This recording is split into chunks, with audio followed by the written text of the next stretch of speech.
Le Stade Toulousain a fait le job dimanche en s'imposant 19-14 devant le Stade Rochelais pour son dernier match à Ernest Wallon de la phase régulière. Les hommes d'Hugo Mola ont résisté aux assauts de la joueuse équipe rochelaise. Et maîtrisant mieux certains basiques que ses adversaires, le Stade Toulousain se donne le droit de croire encore à un mince espoir d'une place directe en demi-finale mais assure surtout un quart de finale à domicile.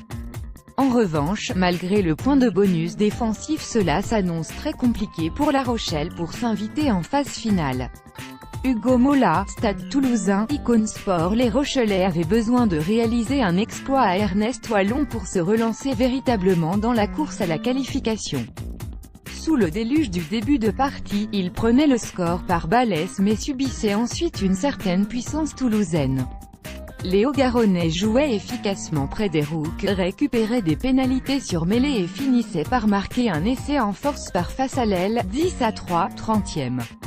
Si Toulouse occupait plutôt efficacement le terrain par du jeu au pied, les Rochelais tentaient de faire la décision en relançant de très loin. Ambitieux mais parfois un peu épuisant pour les Maritimes face à une défense haut-garonnaise bien organisée. Piola face à l'aile, Toulouse Icône Sport. Dans cette partie, Arthur Retière électrisait tout de même quelques situations pour les Maritimes. L'arrière était d'ailleurs dans le coup quand le Stade Rochelais revenait sur les talons toulousains grâce à un essai de Vito sur une passe au pied de Saint-Zel, 16-12, 66e. Un dernier ballon porté écroulé permettait à Ramos, impeccable face au perche, d'assurer le succès toulousain. Et ce, même si Retière amenait La Rochelle dans le bonus défensif après la sirène suite à une faute, et un carton rouge, pour une charge coude en avant de Galland sur Vito dans ses 22 mètres. Arthur Retière, La Rochelle, Icône Sport. Au final, Toulouse s'imposait 19-14 et s'assurait un barrage à domicile à minima.